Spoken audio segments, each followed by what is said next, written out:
പാതിയിൽ നിലച്ചു പോകുന്ന പ്രവാസ ജന്മങ്ങൾ നിരവധി പേരുടെ ജീവിതത്തിലാണ് ഇരുൾ പരത്തുന്നത്. മക്കൾ, അച്ഛനമ്മമാർ, ഭാര്യയോ ഭർത്താവോ അല്ലെങ്കിൽ മറ്റ് പ്രിയപ്പെട്ടവരോ, ഇങ്ങനെ നിരവധി പേർ.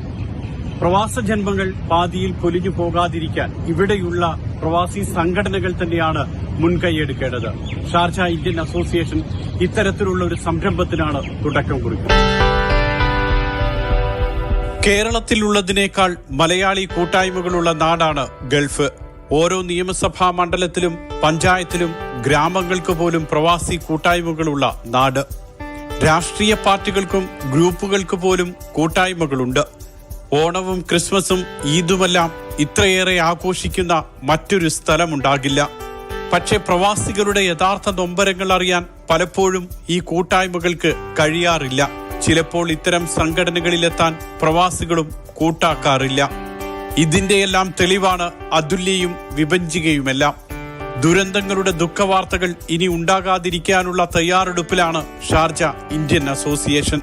ഇങ്ങനെ നിങ്ങൾക്ക് ആർക്കെങ്കിലും തോന്നുന്നുവെങ്കിൽ നിങ്ങൾ എന്ത് ചെയ്യണമെന്ന് വെച്ചാൽ, ഇവിടെ ഷാർജ അസോസിയേഷൻ്റെ ഒരു നമ്പറുണ്ട്, അവിടെ വിളിച്ചിട്ട് ഒന്ന് ഇൻഫോം ചെയ്യുക. That's all.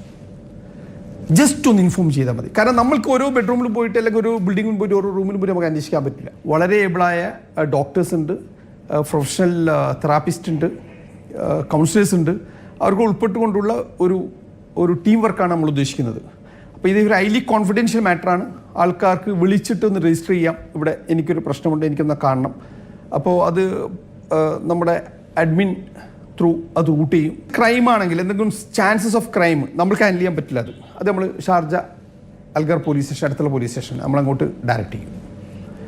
കൗൺസിലിംഗ് ആണെങ്കിൽ നമ്മുടെ ഷാർജയിലെ കമ്മ്യൂണിറ്റി പ്രൊട്ടക്റ്റീവ് ടീം അവരെ നമ്മൾ ഈ കാര്യങ്ങൾ ധരിപ്പിക്കും. ഇനി ഈ ഫോറത്തിൽ ഇത് ശരിയാവുന്നില്ലെങ്കിൽ ഞങ്ങൾ ഷാർജ ഈ ഡിപ്പാർട്ട്മെൻറ്റിനായിരിക്കും ഇത് കൈമാറാം. എന്ന് പറഞ്ഞാൽ മൊത്തത്തിൽ നമ്മൾ ഇതിനൊക്കെ ഒരു പരിഹാരമുണ്ട്. തുടർച്ചയായ ആത്മഹത്യകളുടെ പശ്ചാത്തലത്തിൽ ബോധവൽക്കരണത്തിന് ഷാർജ ഇന്ത്യൻ അസോസിയേഷൻ തയ്യാറെടുക്കുകയാണ്.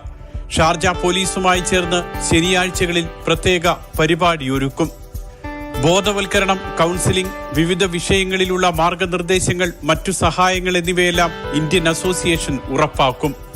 കുടുംബങ്ങളിലെ തർക്കം, ഗാർഹിക പീഡനം, ആത്മഹത്യ, വിവാഹ ബന്ധങ്ങളിലെ തർക്കങ്ങൾ എന്നിവയ്ക്കെല്ലാം പരിഹാരം കാണാൻ സഹായിക്കുന്ന വിധത്തിലാണ് പദ്ധതി തയ്യാറാക്കുക. ഈ അടുത്ത കാലത്ത് ഒരു കുട്ടി വീട്ടിൽ നിന്ന് ഇറങ്ങി പോകേണ്ടി. കാരണം അവിടെ പാർട്ടിയാണ് വീടിൻ്റെ അകത്തെ. അങ്ങനെ പല പ്രശ്നങ്ങളൊക്കെ ഉണ്ട്. അപ്പോൾ അതൊന്നും അംഗീകരിക്കാൻ ആ കുട്ടിക്ക് പറ്റുന്നില്ല. ചിലപ്പോൾ ഒരു ഗ്രാമത്തിൽ നിന്ന് കുട്ടിയായിരിക്കാം, നമ്മുടെ കേരളത്തിലെ ഇതൊന്നും അറിയാത്തൊരു കുട്ടിയായിരിക്കാം. അപ്പോൾ ഇങ്ങനെ പല പ്രശ്നങ്ങളുണ്ട് ഇവിടെ. നമുക്കപ്പോൾ ഇത് ശരിക്കും ഒരു ക്യാമ്പയിൻ തുടങ്ങേണ്ടത് നമ്മൾ ഇവിടെ മാത്രമല്ല, നാട്ടിലും തുടങ്ങണം. വളരെ ശക്തമായിട്ട് നാട്ടിലെ സർക്കാരുകൾ ഇത് ഏറ്റെടുക്കണം. ഷാർജ പോലീസുമായി ചേർന്നാണ് ഇന്ത്യൻ അസോസിയേഷന്റെ പുതിയ ചുവടുവയ്പ്.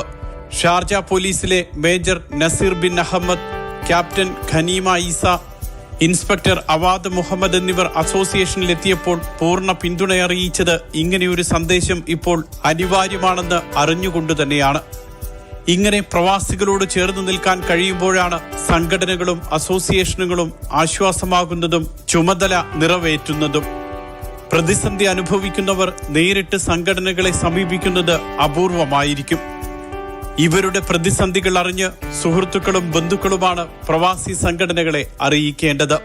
ഒരു പക്ഷെ അവർക്ക് ചെയ്യാൻ പേടിയുണ്ടാവും, എത്തിപ്പെടാൻ പറ്റൂല. പക്ഷേ സുഹൃത്തുക്കൾക്ക് പറ്റും, ബന്ധുക്കൾക്ക് പറ്റും, അവരുടെ സഹോദരന്മാർക്ക് പറ്റും.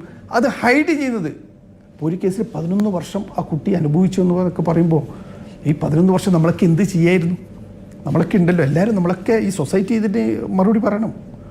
അപ്പോൾ അത് നിർബന്ധമായിട്ടും ഈ സറൗണ്ടിങ് ഏരിയ, നമ്മളാരും ഐസൊലേറ്റഡ് അല്ലല്ലോ, നമ്മളാരും യൂറോപ്പിലല്ലല്ലോ, നമ്മളുള്ളത് കേരളത്തിൻ്റെ പിന്നൊരു സിറ്റിയിലെന്ന് വിചാരിച്ചും അതുപോലുള്ളൊരു സിറ്റിയിലാണ് അല്ലേ. ദുബായ്, യുണൈറ്റഡ് അറബ് എമിറേറ്റ്സ് പ്രത്യേകിച്ച് മലയാളികളെ കൊണ്ട് സമ്പുഷ്ടമാണ്. അപ്പോൾ നമുക്കെപ്പോഴും ഈ മെസ്സേജൊക്കെ പാസ് ചെയ്യാനുള്ള എല്ലാ വഴികളും ഉണ്ട്.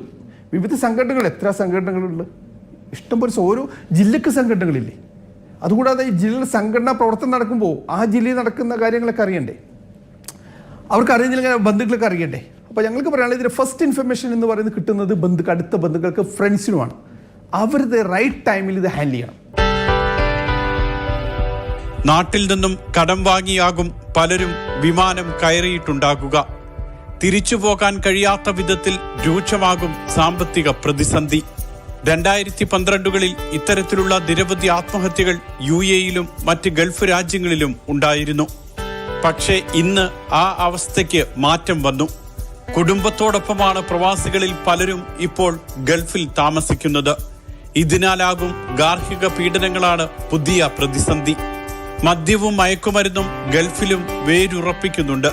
വിഭജികയുടെയും അതുല്യയുടെയും കാര്യത്തിൽ ഭർത്താക്കന്മാർ ലഹരി ഉപയോഗിക്കുന്നവരായിരുന്നുവെന്ന് ബന്ധുക്കൾ സാക്ഷ്യപ്പെടുത്തുന്നു. ഭർത്താവ് സതീഷ് മദ്യപിക്കുന്ന ദൃശ്യങ്ങൾ അതുല്യ തന്നെ പകർത്തിയിട്ടുമുണ്ട്. കുടുംബം പോറ്റാൻ, സ്വപ്നങ്ങൾ സാക്ഷാത്കരിക്കാൻ ഗൾഫിലെത്തിയവരിൽ ചിലരെങ്കിലും വഴിമാറി ദുരന്തങ്ങൾക്ക് പുറകെ പോകുന്നുവെന്നതാണ് യാഥാർത്ഥ്യം. വളരെ സിസ്റ്റമാറ്റിക് ആയിട്ട് മാത്രമേ ഇതിനെ സ്റ്റോപ്പ് ചെയ്യാൻ പറ്റൂ. അപ്പോൾ അതിൻ്റെയൊക്കെ റിസൾട്ടാണ് ഈ വരുന്നത്, ഈ കാണുന്ന. അതുകൂടാതെ ഞാൻ ശ്രദ്ധിച്ച വേറൊരു കാര്യം, വന്നൊരു 10-20 കേസ് നമ്മൾ ഈ കഴിഞ്ഞ 5-8 മാസമായിട്ട് ഇങ്ങനെ നമ്മുടെ സറൗണ്ടിങ്സിലുണ്ട്. അതെല്ലാം കോൺഫിഡൻഷ്യലാണ്, അതുകൊണ്ട് ആ ഡീറ്റെയിൽസ് നമുക്ക് പോകാൻ പറ്റില്ല. പക്ഷെ അതിലൊക്കെ കണ്ട് അതിലൊരു 60% എന്ന് പറയുന്നത് ഒന്നുകിലും മുമ്പ് ഇഷ്ടപ്പെട്ടു, അവർ മാത്രം തമ്മിൽ ഇഷ്ടപ്പെട്ടു, കല്യാണം കഴിച്ചു, പഠിച്ചുകൊണ്ടിരിക്കുന്ന ഒരു ഏർലി മാരേജ് ടൈപ്പ് ഓഫ് ഇത്.